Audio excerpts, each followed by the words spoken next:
আসসালামু আলাইকুম। দেখো, অভ্যুত্থান বাংলা দ্বিতীয় পত্র এইচএসসি প্লাস অ্যাডমিশন যে বইটি রয়েছে, যে বইগুলিতে মূল বই, গাইড, সাপ্লিমেন্ট, টেস্ট পেপার এবং বইয়ের সাথে পাচ্ছ একটা পূর্ণাঙ্গ ক্লাস, অর্থাৎ বই থাকবে, সেই বইটাকে সমাধানও থাকবে। তো এই সেই বইয়ের কি বলা যায়, পূর্ণ ক্লাসের এবং স্পন্সন বাই, অর্থাৎ পৃষ্ঠপোষক হচ্ছে প্রত্যয় অ্যাডমিশন অ্যান্ড একাডেমিক কেয়ার। তো তোমরা যে চ্যানেলটিতে দেখতেছো সেটাই মূলত প্রত্যয় টপার্স এই চ্যানেলটা অবশ্যই সাবস্ক্রাইব করে রাখবা। তো এবার দেখো, আমাদের এই যে টপিকগুলো আমরা তোমাদের পড়িয়ে দিচ্ছি। আজকে বানান, এই যে ক্লাসটা হচ্ছে বানানের সবচেয়ে গুরুত্বপূর্ণ ক্লাস। কেন? বাকিগুলো টুকটাক গুরুত্বপূর্ণ হবে। আমরা কিন্তু আমাদের উচ্চারণের ক্লাসগুলো যদি দেখে থাকো তাহলে জানো আমরা কিন্তু যেটা যতটুকু গুরুত্বপূর্ণ সেইটাকে ততটুকু গুরুত্ব দিয়ে তোমাদের বলে থাকি। অর্থাৎ কোনটা তোমার পরীক্ষার আগের জন্য গুরুত্বপূর্ণ, কোনটা 26দের জন্য গুরুত্বপূর্ণ, কোনটা 27 জন্য গুরুত্বপূর্ণ, কোনটা শর্ট টাইমে গুরুত্বপূর্ণ, কোনটা লং লাস্টিংয়ে গুরুত্বপূর্ণ, কোনটা বর্তমানের জন্য এইচএসসির জন্য গুরুত্বপূর্ণ, কোনটা অ্যাডমিশনের জন্য গুরুত্বপূর্ণ। আমরা কিন্তু সেইগুলো উল্লেখ করে দিই যাতে তোমরা খুব আরামে ভিডিওগুলো দেখতে পারো, বুঝতে পারো যে কোনটা কোন সময় তোমার লাগবে। তাহলে প্রথমেই আমরা এই ভিডিওতে কি দেখব? দেখব হচ্ছে প্রশ্ন কিভাবে আসে, মানে বানান জিনিসটা আসলে কি, সেই প্রশ্নটা আসলে কিভাবে আসে, উত্তরটা আমাকে কিভাবে করে সাজিয়ে লিখতে হবে। হ্যাঁ, আমরা কিন্তু শুধু উত্তর দিইনি, পরীক্ষা খাতার ভিতরে কীভাবে করে দাগ কেটে উত্তর করতে হবে, কীভাবে করে সাজিয়ে লিখলে টিচারের মন খুশি হবে এবং তোমাকে সে সম্পূর্ণ নাম্বার দিতে উদ্বুদ্ধি হবে, সেই জিনিসটা আমরা বলেছি। ও আচ্ছা, এই প্রত্যয় টপার্স ক্লাস, এই যে চ্যানেলটা রয়েছে, ইউটিউব চ্যানেলটি, এটা তোমরা সাবস্ক্রাইব করে রাখলে তোমরা এরকম এই বাংলার মতন আরও অনেক অনেক কোর্সকে তোমরা অ্যাক্সেস পাবা বা দেখতে পাবা। এরপর হচ্ছে আমরা বানান মূলত কীভাবে পড়তে হয়। তো সব টপিক, ব্যাকরণের টপিকগুলোকে আমার প্রায় 8 বছর অভিজ্ঞতার আলোকে একেবারে পূর্ণ নাম্বার আত্মস্থ করার জন্য আমি 4টা স্টেপ খুঁজে পেয়েছি। প্রথমে বেসিক জানতে হবে। বেসিক জানলে কি হয়, শত শত ওয়ার্ড, লক্ষ লক্ষ শব্দ, এত বানান আসলে সম্ভব হয় না। বোর্ড কোশ্চেন হয়তো প্রায় হাজার হাজার শব্দ থাকে। তো তোমাকে এই জন্য যেটা করতে হবে, এবং বাছাই করে অল্প কিছু শব্দ আসলে পড়তে হবে। তো এই যে অল্প কিছু শব্দ মানে বাছাই করে তোমার কিছু নিয়ম জানতে হবে। তো এই যে বেসিকের মধ্যে আমরা সেইগুলো পড়বো। এরপর হচ্ছে বোর্ড কোশ্চেন সমাধান করব। আরেকটা জিনিস, আমরা বোর্ড কোশ্চেন কিন্তু বেসিকের সাথেই মিলিয়ে মিলিয়ে অ্যাড করে দিয়েছি, যার কারণে আলাদা করে পড়তে হবে না, একসাথে দেখলে পড়তে পারবা। আরেকটা বিষয়, এই ভিডিওটা দেখলে তুমি এটাও জানতে পারবা যে উচ্চারণে কীভাবে 5-এ 5 পেতে হয়। এরপরে আসে হচ্ছে অনুশীলন। তারপরে হচ্ছে আমরা প্র্যাকটিস করে দেখব আসলেই যা পড়লাম এরপরে পরীক্ষা আসলে পারছি কিনা। কারণ আমি দীর্ঘদিনভাবে এটাও দেখেছি যে কি হয়, যে স্টুডেন্টরা এই একটা জিনিস পড়ে কিন্তু তখন মনে হয় পারছি, বই দেখে মনে হয় স্যার কী সুন্দর করে সাজিয়ে দিয়েছেন, এখন আর কে ঠেকাবে, আমি তো সবই পারবো। কিন্তু বিষয় হয় পরীক্ষায় গিয়ে মূলত কিছু ভুল করে ফেলে, তখন পারে না। এই জন্যই মূলত আমাদের এই অপশনটা রাখতে হয় যে না, তোমাদের কিছু প্র্যাকটিসও করাতে হবে। সর্বশেষ হচ্ছে 5-এ 5 নিশ্চিত কিনা, অর্থাৎ তুমি 5-এ 5 পেলে পরে তারপর তোমার হাত আমরা ছাড়বো। এর আগ পর্যন্ত কিন্তু হাত ছাড়া যায় না, তোমাকে হাত ধরে রাখতে হয় একেবারে চূড়ান্ত গন্তব্য পর্যন্ত নিয়ে যাওয়ার জন্য। তারপরে আসে প্রথমে যা জানতে হবে। দেখো, প্রথমে যা জানতে হবে এই বিষয়গুলো, এগুলো হচ্ছে ফাউন্ডেশন। অর্থাৎ এখান থেকে কোনো কোশ্চেন হয় না, কিন্তু এই জিনিসগুলো তুমি জানতে পারবে, অর্থাৎ তুমি জিনিসটাকে খুব গভীর থেকে বুঝতে পারবে, যেটা তুমি অন্যকে বোঝাইতে যেমন সহায়তা হবে, এবং অন্যান্য অনেক পড়া আছে না যে তুমি অল্প সময় দ্রুত বুঝতে পারতেছো, এই অল্প সময় দ্রুত বুঝতে চাইলে তোমাকে ফাউন্ডেশন ক্লাসটা করতে হবে, মানে ফাউন্ডেশনটা নিতে হবে। তাহলে তুমি দেখবা অনেকের থেকে খুব সহজেই লজিকটা বের করতে পারবা যে কোন বানানটা কেন, কোন কারণে ভুলটা হচ্ছে, আমাকে আসলে কোন জায়গাটায় মূলত কাজ করতে হবে। তো যাক, এটা হচ্ছে এই টপিক। তারপরে হ্যাঁ, এখানে অনেক সুন্দর সুন্দর আলোচনাগুলো আছে, আমরা আজকে এটাই পড়বো। তারপর হচ্ছে স্টেপ 1, অর্থাৎ এই কি বলা যায়, বেসিক, রস্যি দীর্ঘি। এখন বেসিকগুলোকে আমরা মূলত কতগুলো ভাগে ভাগ করেছি, কারণ বানানের মধ্যে আমার যেই যে জায়গায় সমস্যা, অর্থাৎ আমরা জিনিসটাকে চিন্তা করেছি আমি যদি ডাক্তার হই, তোমরা হচ্ছে রোগী, তো রোগীকে আমি সেইভাবে করে ওষুধ দিয়েছি যে তার আগে রোগগুলোকে নির্ণয় করেছি। বানানের মধ্যে রোগ কিন্তু হাতে গোনা কয়েকটা, রস্যি দীর্ঘ, রস্য দীর্ঘ, এবং কয়েকটা জায়গা। তো সুতরাং আমি আলোচনাগুলো সেভাবে করেছি, এবং ভোট কোশ্চেনগুলোকেই এরকম ক্যাটাগরাইজ করে ভাগ ভাগ করে দিয়েছি। এতে কি হবে, তুমি অল্প সময় অনেক পড়া পড়ে ফেলতে পারবা, অল্প একটু টাইমে তুমি এক নিয়মে শত শত রুলস আত্মস্থ করে ফেলতে পারবা। কারণ ভোট কোশ্চেনের মধ্যে বা সাধারণত একটা গাইড বা টেস্ট পেপারের মধ্যে কোশ্চেন তুমি পাবা হচ্ছে অক্ষরভিত্তিক, সরয়া, রস্যি দীর্ঘ এইভাবে করে, যেটা তোমাকে আসলে আদতে কোনো লাভ দেয় না। কিন্তু যদি এই স্টাইলে পড়ো যে টপিক রস্যি আর দীর্ঘি, তাহলে এখানে যে কটা রস্যি আর দীর্ঘি নিয়ে আসে, তুমি একটা নিয়মে কেন কি হবে এটার সাথে সাথে বাকি আরও অনেকগুলো নিয়ম তোমার হয়ে যাবে। ঠিক আছে, এরপর আমাদের কিছু নিয়মও আছে। এই নিয়মগুলোর মধ্যে কোনটা গুরুত্বপূর্ণ বেশি, কোনটা কম গুরুত্বপূর্ণ, কোথা থেকে কেমন প্রশ্ন আসে, এটা বই দেখলেও যেমন বুঝতে পারবা, এছাড়া আমরাও ওটা বুঝিয়ে দিব। তো যাক, এটা এই ভিডিওতে বুঝাচ্ছি না, এটার জন্য পার্ট বাই ভিডিও হবে। রস্যি দীর্ঘের জন্য একটা, এরকম রস্য দীর্ঘের জন্য একটা, দন্তান্ন মধ্যাহ্নের জন্য একটা, এরপরে হচ্ছে তালবশ দন্ত সম্বুদ্ধানস্বর জন্য একটা, ও অনুসার, এরপর হচ্ছে অন্ত্যস্ত বর্গীয় জ খ ক্ষীয়, এটার জন্য ভিডিও আসলে প্রয়োজন পড়বে না, যেন আমরা নিব না, এটা জাস্ট পড়লেই তোমরা দেখবা। তারপরেও একটু আলোচনা করে দিব যে কোনটা আসলে গুরুত্বপূর্ণ বা কতটুকু কীভাবে করে পড়তে যদি চাও তাহলে কীভাবে করে পড়বা। হ্যাঁ, তো এইভাবে করে আমাদের টপিকগুলো সবগুলো এরকম সাজানো আছে। তার মধ্যে কোনটা কোনটা কীভাবে করে ক্লাস দিব সেটা সবই আমরা দেখতে পাবা। এবং দেখছো এখানে কিন্তু প্রচুর প্রশ্ন আসছে বিগত সাল থেকে, এবং অর্থাৎ আমরা শুধু বেসিক আলোচনা করিনি, বিগত সালের কোশ্চেনগুলোকে সেই বেসিক ভিত্তিক ভাগ ভাগ করে দিয়েছি। চমৎকার, খুব সুন্দর করে উপস্থাপন করা হয়েছে। ঠিক আছে, এটা শেষ হলে পরে এরপর হচ্ছে দেখো তোমাদের বাংলা ইয়াতে ফার্স্ট পেপারে যে কোশ্চেনগুলো আসে, বা সাহিত্য খুঁজে ব্যাকরণ বাংলা ফার্স্ট পেপারের মধ্যে কোন সাবজেক্টগুলোতে যে বানান সমস্যা সেইগুলো আমরা আলোচনা করেছি। এটা হওয়ার কারণ হচ্ছে, দেখবা তোমরা যে ফার্স্ট পেপারে সৃজনশীল লেখো, সেই সৃজনশীলের মধ্যে যদি বানান ভুল হয় নাম্বার তো কম পেতে থাকবা। এই জন্য কিন্তু আমাদের এইটা পড়তে হবে বা এটা দেখে নিতে হবে। তো এটাও দেখে নিবা, আমরা সেটাও রেখেছি। অর্থাৎ আয়োজনে আমরা কোনো ঘাটতি রাখিনি। এরপর বোর্ড কোয়েশ্চেন সমাধান করব। বোর্ড কোয়েশ্চেন সমাধানের পরে আমরা হচ্ছে এই যে খ নির্ণয়মূলক, এটাও সমাধান করব। বোর্ড কোয়েশ্চেনের আগের যেগুলো আছে এই টপিকটা যদি তুমি নাও দেখো বিষয়টা তোমার সমস্যা হবে না, কিন্তু এই যে যেটার ক্লাস দিব খ নির্ণয়মূলক, এই ক্লাসটা যদি মিস করো তাহলে তুমি অনেক কিছুই মিস করবা। এটা তোমাকে দেখতেই হবে, কারণ পরীক্ষা মানেই হচ্ছে এই কয়টা শব্দ। এবং এটা তোমাকে আরও একটা কারণে দেখতে হবে। দেখো আমরা কিন্তু কয়টা করছি, এই মাত্র 1.5 পৃষ্ঠার মধ্যে কিন্তু আমাদের বোর্ড কোয়েশ্চেনের তালিকা শেষ। অথচ তুমি এটাই দেখো তোমার বইয়ের মধ্যে, গাইডের মধ্যে, বা খোঁজ নিয়ে তোমার বন্ধুর কোনো যে গাইড নোট থাকে সেখানে খোঁজ নিয়ে দেখো, এত এত শব্দ 10-12 পৃষ্ঠা চলে গেছে। এই 10-12 পৃষ্ঠা দেখতেই ভয়ঙ্কর লাগে, অথচ আমরা 1.5 পৃষ্ঠায় সে 12 পৃষ্ঠাকে নিয়ে এসেছি। কিভাবে সম্ভব হয়েছে?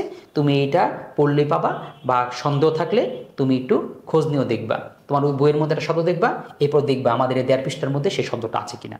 ঠিক আছে, অর্থাৎ তুমি ফুল কনফিডেন্স থাকতে পারো যে আমরা তোমার যা যতটুকু লাগে ততটুকু এক জায়গায় অবজার্ভ করে নিয়ে এসেছি, এক জায়গায় কম্বাইন করে নিয়ে এসেছি।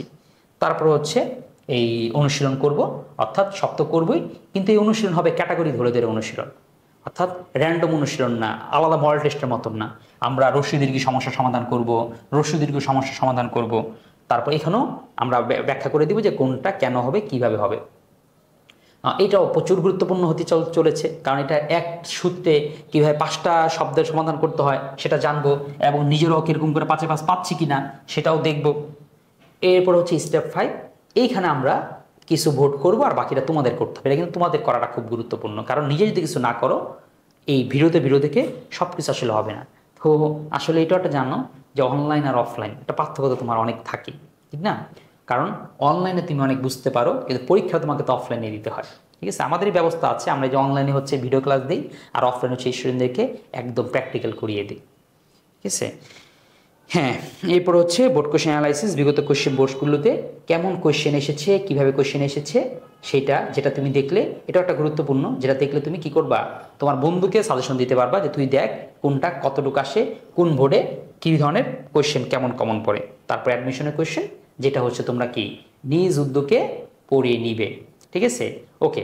তাহলে আমরা এই লাস্টে হচ্ছে একটা আছে, টপিক প্ল্যানার আছে, সেই প্ল্যানটা তুমি কি করবা, টেস্ট করবা, বা নিজে যে নাম্বার পাও সেটা দেখে নিবা। আর এখানে দুইটা জিনিস আছে, আসলে আমাদের ভিডিওর কোনো একটা অংশ তুমি যদি স্কিপ করো কিছু না কিছু মিস করবাই। যদি এই ভিডিওটাই ধরে নাও অনেকে কিন্তু এই শেষ পর্যন্ত আসে নাই, মাঝখান থেকে স্কিপ করে ফেলেছে, তারা কিন্তু এই জায়গাটা মিস করেছে। দেখো কত দামি একটা জিনিস, তোমার কোনো একটা বানান নিয়ে সমস্যা দেখা দিচ্ছে, তুমি এটাই কিউআর কোড করলে দেখো তোমাকে একটা জায়গায় নিয়ে যাবে, সেইখানে তুমি শব্দটা লিখলেই তোমাকে বলে দিবে আপনার শব্দটা কি সঠিক হয়েছে নাকি ভুল হয়েছে, কেন সঠিক হয়েছে কেন ভুল হয়েছে, এই ব্যাখ্যা এই ওয়েবসাইটটা কাছে তোমাকে নিয়ে যাবে। তাহলে কত দারুণ জিনিস। এই পুরো বইটার মধ্যে তোমার যেই টপিকের জন্য যে ডিজিটাল সার্ভিসটা দরকার সেই ডিজিটাল সার্ভিসটাই আমরা দিয়ে দিয়েছি। আর বানানের মধ্যে কিছু না ফানি জিনিস থাকে, ফানি বানান ভুল। এই মনে করো একজন ছাপাখানার মধ্যে উল্টা ভালো লাগছিল, সকে আগে দিছে, পকে আগে দিছে, সকে পরে দিছে। ঠিক আছে, তো এটা দেওয়ার পরে তো সর্বনাশ হয়ে গেছে। তো এরকম ধরনের ফানি টানি কোনো বানান যদি ভুল তুমি পাও, তাহলে আমাদের এই গ্রুপটিতে তুমি শেয়ার করে দিবা। তোমার চোখে পড়া কোনো একটা সাইনবোর্ড, কোনো দেয়াল, কোনো একটা জায়গার মধ্যে, কোনো টয়লেটের ভিতরে, যে কোনো ভুল বানান কিছু একটা লেখা হয়েছে, স্ক্রিনশট মারা হোক, ছবি তুলে হোক, আমাদের সাথে শেয়ার করো। এখানে তোমার আরও অনেক বন্ধুরা শেয়ার করবে, সবাই মিলে আমার কমিউনিটি দেখলে আমাদের ভালো লাগবে এবং পড়াটা এনজয়েবল হবে, মজাদার হবে। ঠিক আছে, তাহলে আমরা এই ভিডিওতে যেই টপিক নিয়ে আলোচনা করতে চাচ্ছিলাম ফাউন্ডেশন, সেটা নিয়ে আলোচনা করি যে বানানটা আসলে কী। তাহলে প্রথমেই আমরা দেখব বানান থেকে প্রশ্ন আসে কিভাবে। তো প্রশ্ন যে আসে সেটা হচ্ছে সেই উচ্চারণের মতন একই সিস্টেম। ঠিক আছে, একই সিস্টেম কি, একটা হচ্ছে ক বর্ণামূলক আর একটা হচ্ছে খ নির্ণয়মূলক, এবং দুইটার জন্যই নাম্বার কিন্তু 5, হ্যাঁ 5-এর বেশি না। অর্থাৎ তোমার হাতে অপশন আছে, নাম্বার 5 পাবা, এটা দিল 5 পাবা, এটা দিল 5 পাবা।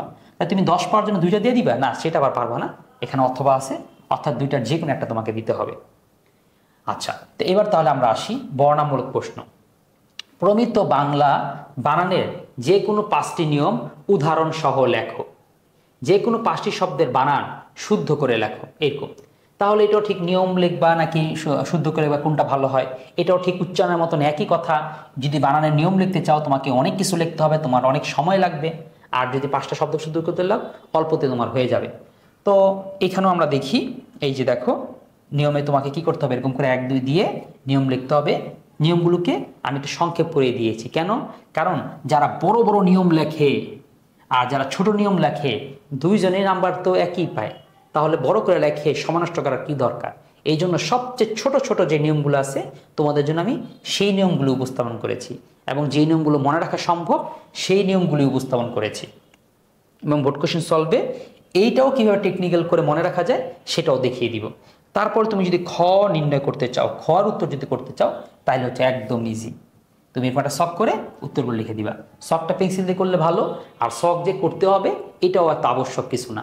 তুমি লিখলা ভুল বানান, দুটা দাগ দিলা, শুদ্ধ বানান দুটা দাগ দিলা, তুমি ভুল বানানগুলো এখানে লিখলা, শুদ্ধ বানানগুলো বাসায় লিখে ফেললা, শখ টকার করে সমানষ্ট করা দরকার পড়বে না। তো করতে পারলে ভালো, এটা দেখতে চমৎকার হয়, ফ্রেশনেস কাজ করে, টিচারের আকর্ষণ, তাকে আকর্ষণ করতে সুবিধা তোমাকে দিবে। তো ঠিক আছে, আমরা কীভাবে প্রশ্ন আসে কী উত্তর করে সেটা জানলাম। এরপর হচ্ছে কীভাবে পড়তে হয় সে একই কথা, প্রথমে বেসিকটা জানবো, এরপর হচ্ছে বোর্ড প্রশ্নগুলো যেগুলো আছে ওই কমে 1.5 পৃষ্ঠার, সেগুলো সব সমাধান করে ফেলবো। এরপর হচ্ছে কি আমরা ওই ক্যাটাগরি ধরে ধরে যে অনুশীলন আছে সেই অনুশীলনগুলো করব। লাস্টে হচ্ছে বোর্ড কোশ্চেন থেকে 8টা থেকে 5টা পারি কিনা, আমি কয়টার মধ্যে, 13টা ভোট আছে, 13টা ভোটের মধ্যে তুমি কয়টার মধ্যে 5-এ 5 পেয়েছো সেই মার্কিংটা করে রাখতে হবে। প্রথমে জানতে হবে বানান কি। বানান শব্দটা বর্ণন থেকে আসছে। সহজ কথা বললে এইগুলো তো যেহেতু পরীক্ষা আসবে না, এই জন্য এখানে ডিটেলস ডিপ আলোচনাটা গেলাম না। সহজ কথা, শব্দের শুদ্ধরূপী বানান, অর্থাৎ শব্দের লেখার যে শুদ্ধ রূপ তাই হচ্ছে বানান। তাহলে কি, লেখার যে শুদ্ধ রূপ তাই হচ্ছে বানান। এবার আসো বানান ভুলের কারণ। এখন বানান কেন কেন ভুল হবে? বানান ভুল 1 নম্বর কারণ হচ্ছে বর্ণদ্বিধা। বানান ভুলের কারণ কি? 1 নম্বর কারণ হচ্ছে বর্ণদ্বিধা। দেখো এই বর্ণের দ্বিধা না থাকলে না বানান ভুল হতো না, আমরা তোমাদের পড়াতাম না, তোমরাও পড়তা না, দুনিয়ার কোথায় বানান নিয়ে কোনো সমস্যা থাকতো না। আমাদের বাংলা ভাষায় কি আছে? বর্ণ আছে 50টি, ধ্বনি আছে কয়টি? ধ্বনি আছে 37টি। কেউ না এই কথাটা পড়েছো 9 10 যখন পড়েছো, এই জন্য কেউ কেউ পারবা, কেউ কেউ এখানে আবার একটু মন স্যার কি জানি 37টার কি জানি 50 বুঝতেছি না। দেখো ক খ গ ঘ সরসরা এগুলো হচ্ছে 50টি বর্ণ, ধ্বনি 37টি। কারণ 50টি বর্ণের মধ্যে এরকম 13টা, দেখো 37 যদি 50 বাদ দিই তাহলে আমার কয়টা থাকতেছে? 13টা। 13টা আমাদের এমন বর্ণ আছে যেগুলোর ধ্বনি কিন্তু একটা। খেয়াল করে কোনগুলো? এই যে রস্যি দীর্ঘি, রস্য উ দীর্ঘ উ, তারপর যদি বলি দন্তন্য মূর্ধন্য, এরপর যদি বলি বর্গীয় জ অন্তস্থ জ, যদি বলি 3টা স। কেন? এইগুলো হচ্ছে আবার আছে খণ্ডত্ব ত, এরকম 13টা বর্ণ আছে। দেখো তো এই যে দুইটার উচ্চারণ কি? দুইটার উচ্চারণ তো একই ই, কিন্তু বর্ণ কয়টা? 2টা, রস্যই দীর্ঘি। দুইটার উচ্চারণ কি? উ, বর্ণ কয়টা? 2টা, হ্রস্ব উ দীর্ঘ উ। দুইটার উচ্চারণ কি? ন, কিন্তু বর্ণ কয়টা? 2টা, দন্তন্য মূর্ধন্য। দুইটার উচ্চারণ কি? জ, বর্ণ কয়টা? 2টা, বর্গীয় জ অন্তস্থ জ। দুইটার এই হচ্ছে উচ্চারণ আর ধ্বনির পার্থক্য। তো সেই জন্যই মূলত আমার বানান ভুল হয়। তোমার কখনো বানানের মধ্যে ক লিখতে গিয়ে তুমি খ লেখছো, তুমি কাককে খাক লেখছো, কাউকে খাওয়া লেখছো, তুমি তো এগুলো লেখো না, এই ভুল তো তোমার হয় না। তোমার নাম মনে করো যে রাকিব, তুমি কি লিখেছো সাকিব, তোমার র আর শতে তো প্যাচ লাগে না। সুতরাং তোমার কিন্তু ওই জায়গায় ভুল হয় না, তোমার ভুলটা হয়ে যায় তুমি রাকিবের মধ্যে রসিকার দিবা না ধীকার দিবা, স দিবা না স দিবা, রসুকার দিবা না দিউকার দিবা, দন্তন্য হবে না মূর্ধন্য হবে। তার মানে যেটা ডাবল সেখানে মূলত ভুল হয়। বাস্তব জীবনে চিন্তা করো, বউ আর শালি, ঠিক আছে, যদি যমজ হয় প্যাচ তো লাগবেই, খালি মনে হয় যে কে কে জানে কারে রং সিঙ্গল দিয়ে দিবে। তাহলে এইখানেও ঠিক একই অবস্থা, বর্ণের যে দ্বিধা এইটা হচ্ছে বানান ভুলের একমাত্র কারণ, 1 নম্বর কারণ, এটা বোঝা দরকার জরুরি আছে, যেমন এই যেগুলো দেখছো। তারপর হচ্ছে 2 নম্বর নিয়ম, ধ্বনি দ্বিধা। হ্যাঁ, বর্ণ দ্বিধার কারণে যেরকম সমস্যা হয়, যেমন যেটা প্রথম উদাহরণটা হচ্ছে এরকম, ওই বউ আর শালি যমজ। আর দ্বিতীয় উদাহরণটা হচ্ছে এমন যে বউ আর শালি যমজ না, কিন্তু হচ্ছে সামনে দেখলাম না তো প্যাচ লাগে না, পিছন থেকে দেখতে প্যাচ লাগে, অনেকটা এরকম।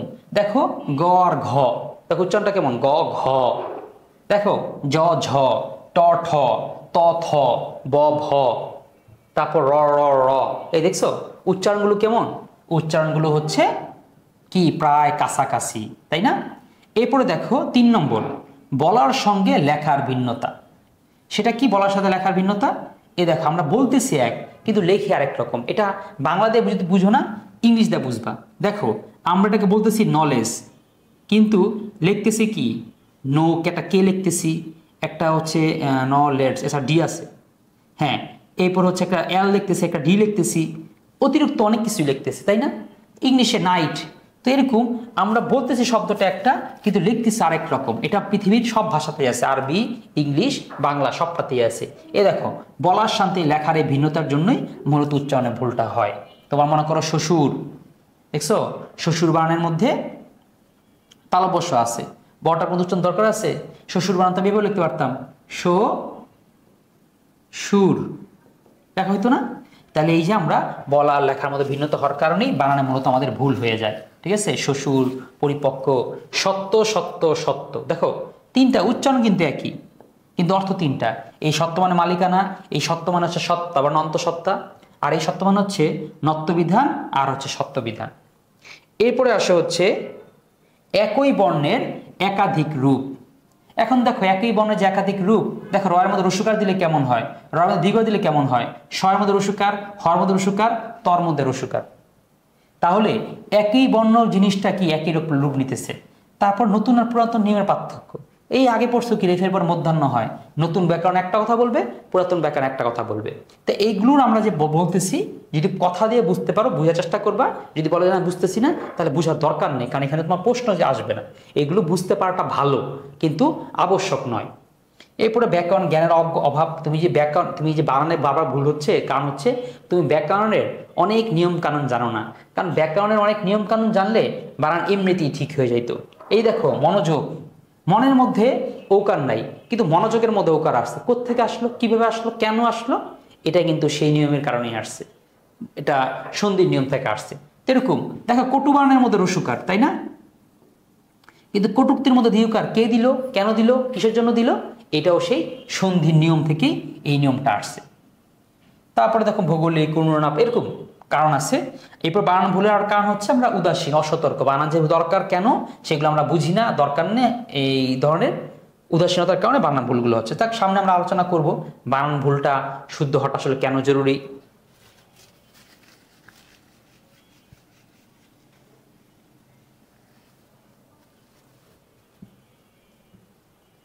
দেখো বানান চর্চার যে প্রয়োজনীয়তাটা, 1 নম্বর হচ্ছে অর্থের বিভ্রান্তি রোধ করার জন্য। কারণ এই দেখো এই নারী শব্দের অর্থ হচ্ছে পারি না, এই নারী শব্দের অর্থ হচ্ছে মহিলা, এই নারী শব্দের অর্থ হচ্ছে নারী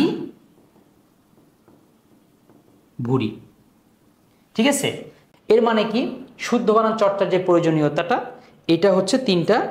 প্রথম কারণটা হইতেছে যে আমাদের অর্থ যাতে বদলে না যায়, আমরা যদি শুদ্ধ বানান না লিখে কোনো একটা বানানে যায় একটা বানান লিখে ফেলি, তাহলে কিন্তু অর্থে ব্যাপক ভুল হয়ে যাবে। আসলে হয়েছেও তাই। উদাহরণ দেখো, এক ঈদের সময় ক্ষমতা টাইটেল হয়েছে নারীর টানে বাড়ি ফিরছে মানুষ, নারীর টানে, এই যে এই নারী লিখছে, এই নারী মানে তার মানে কি বাড়ির টানে বাড়িতে সবাই মহিলার জন্য যাচ্ছে, সবাই বউয়ের জন্যই যেতেছে, বউ ছাড়া মানুষ বাড়িতে যায় না। তো তো আসলে শব্দটা হবে এই নারী, অর্থাৎ নারের টানে, মাতৃত্বের টানে। কারণ মারের সাথে, ভাই বোনের সাথে আমাদের সবারটা সম্পর্ক হচ্ছে নারের মাধ্যমে, নারের সাথে আমাদের মধ্যে সম্পর্ক হয়, তাই না? এই জন্য বলছে নারের টানে।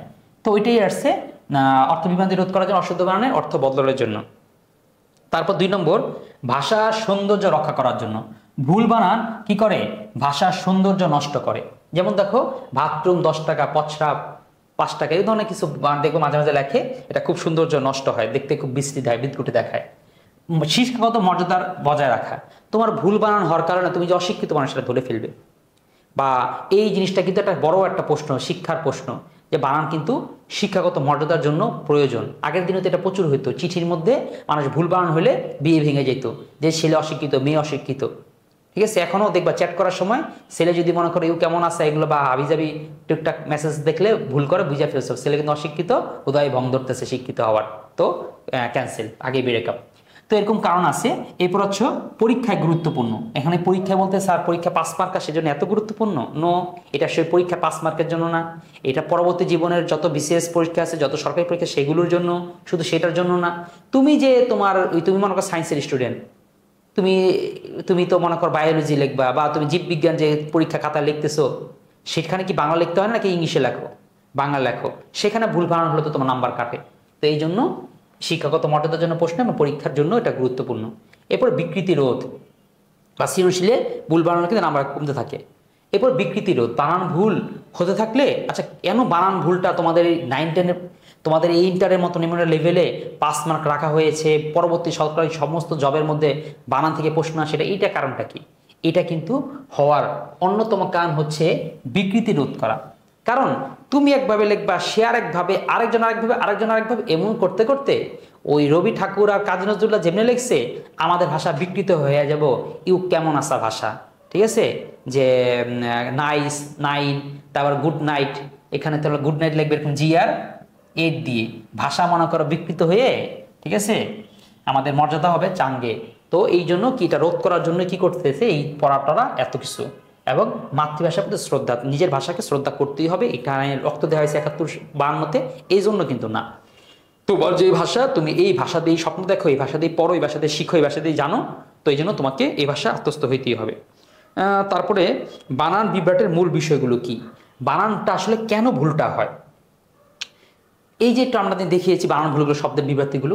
এখন এই যে টপিকটা দেখাবো, এই টপিকটা দেখলে তোমার অনেক বড় একটা উপকার হবে। এই জন্য তুমি বুঝে ফেলতে পারবা, যখন আমাকে পরীক্ষায় প্রশ্নটা আসবে আমাকে কি করতে হবে, আমাকে ক খ পরিবর্তন করতে হবে, নাকি রস্যি রস্যু দীর্ঘ দীর্ঘ এই জায়গাগুলো পরিবর্তন করতে হবে। অর্থাৎ বানানটা মূলত কোন জায়গা ধরে ধরে আসে, এই যে হয় রস্যি দীর্ঘি অথবা রস্যু দীর্ঘ, ওকার, দন্তান্ন মধ্যাহ্ন, তালব্য স, দন্তস্ব মধ্যাহ্ন স, বর্গীয় যন্ত্রস্থ জ, ও ইয়, খ খিয়, ত খণ্ডত্ব, এই যে পরে দুইটা শয়ের নিচে ত, শয়ের নিচে থ, আমরা প্যাঁচ লাগায় ফেলি। শব্দকে মুখস্থ হবে নাকি মুখস্থ হবে, গৃহস্থ হবে নাকি গৃহস্থ হবে। এরপর বিসর্গ নিয়ে সমস্যা হয়, চন্দ্রবিন্দু নিয়ে সমস্যা, বফলা জফলা, যুক্ত বর্ণনের সমস্যা হয়, যুক্ত কি করে লিখবো নাকি ছাড়া করে লিখবো। এরপরে যুক্ত শব্দ নিয়ে সমস্যা হয়, যেমন সংবাদপত্র, মাঝখানে কি স্পেস থাকবে নাকি থাকবে না, এই ধরনের সমস্যা। এখন এখানে দেখো কি সুন্দর আমরা একটা পার্সেন্টেজ দিয়ে দিয়েছি, এটা তোমাদের লাগবে না, মুখস্থ করতে যাও না, চোখের শান্তি এবং বুঝতে পারবা কোনটার গুরুত্বটা কি। আমাদের যত বানান ভুল হয় তার 10% ভুল হয় রস্যি আর দীর্ঘির কারণে, 5% হয় রস্যু দীর্ঘির কারণে, ও কারের কারণে ভুল হয় 15%। তার মানে দেখছো ও কারটা কত গুরুত্বপূর্ণ, তখন তুমি বুঝতে পারবা। তোমাদের ঠিকই, কিন্তু এই তোমাদের প্রশ্ন যে আসতেছে তার উপর অ্যানালাইসিস করে কিন্তু আমরা এই পার্সেন্টেজটা করেছি। দন্তান্ন মধ্যাহ্ন 12%, এই 20%, যাক এগুলো তাহলে পার্সেন্টগুলো দেখে নিও, এটা গুরুত্বপূর্ণ কিছু না। এরপরে হচ্ছে শুদ্ধ বানানোর জন্য সম্পৃক্ত ব্যাকরণিক বিষয়। তুমি বানান শুদ্ধ করতে চাও, তাহলে কয়টা শব্দ পড়লা আর শিখলা জানলা, তাহলে বানান শুদ্ধ হয়ে যাবে না। তোমাকে ব্যাকরণিক যে অন্যান্য টার্ম আছে, তোমাকে পদ পড়তে হবে সামনে, তোমাকে মনে করো যে বাচ্য পড়তে হবে, তোমাকে এই সন্ধি, নত্যবিধান, সত্যবিধান, সমাস, উপসর্গ, তোমাদের তো এই যে কি আছে পরীক্ষায় সমাস, উপসর্গ, প্রত্যয়, এগুলো তো আছে। তাহলে এইগুলো পড়ার সাথে কিন্তু বানানের সম্পর্ক আছে। সুতরাং এগুলো পড়ার সময়ও চিন্তা করবা কি, আমি শুধু সমাসে 5 নম্বরের জন্য পড়তেছি না, এইটা ভালো হতে হতে আমার কিন্তু ওই বানানোর একটা কি কিছু নাম্বার কালেক্টেড হয়ে বা কালেকশন হয়ে যাচ্ছে, এই নজর দিয়ে পড়বা। তো যাই হোক, এই পরে কিন্তু আমাদের বেসিকে চলে যাচ্ছে, সুতরাং ভিডিও প্রায় শেষের দিকে। আমরা শুধু লাস্টে একটু দেখব বানানে ভালো করতে চাইলে তোমাকে কি করতে হবে। প্রথমে হচ্ছে বানান পড়ে নয়, লিখে চর্চা করার বিষয়। মুখ এক দিয়ে এক পাশ দিয়ে পড়বা, এক পাশ দিয়ে ভুলে যাবে, এই জন্য টুকি না টুকে করে ঠুট করে লিখে ফেলবা। খাতার কোনা দিয়ে যেখানে হোক প্র্যাকটিস করে একটু লিখতে হবে। অভিধান ব্যবহার করা, হয়তো ডিকশনারি কোনো অ্যাপস বের করো, অ্যাপস দিয়ে করো, কিংবা সার্চ দাও, অভিধান ব্যবহার করা অভ্যাস করতে হবে। কোনটা সমস্যা হচ্ছে বানানটা অভিধানে দেখে নিই, চেষ্টা করবা। এটা তোমাকে বলো স্যার অনেক সময় নষ্ট হয় না, সময় না, তোমার তো আর জীবন দেখতে হবে না, মাঝে মাঝে দেখবা। এরকম কিছু সময় দেখলে পরে একটা অভ্যাসে পরিণত হয়ে যাবে।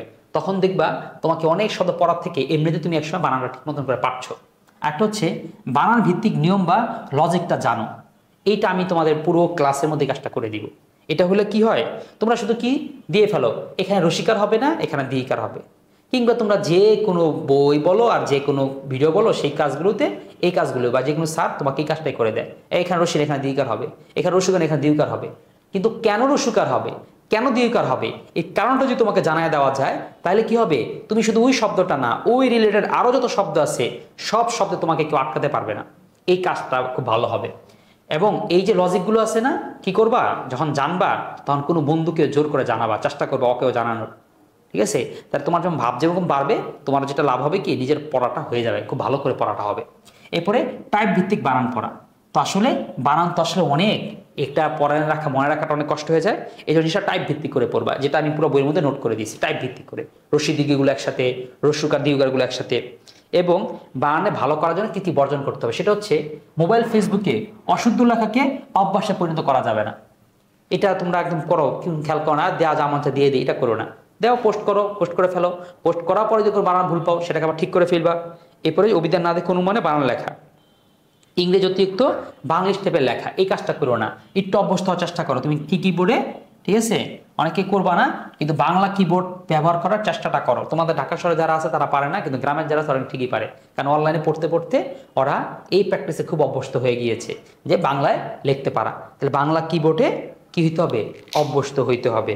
তাহলে এই তো, আর তেমন কিছু নাই। হ্যাঁ, তাহলে আমাদের দেখা হচ্ছে এই বেসিক ভিডিওতে রস্যি দীর্ঘির নিয়ম কানুন নিয়ে।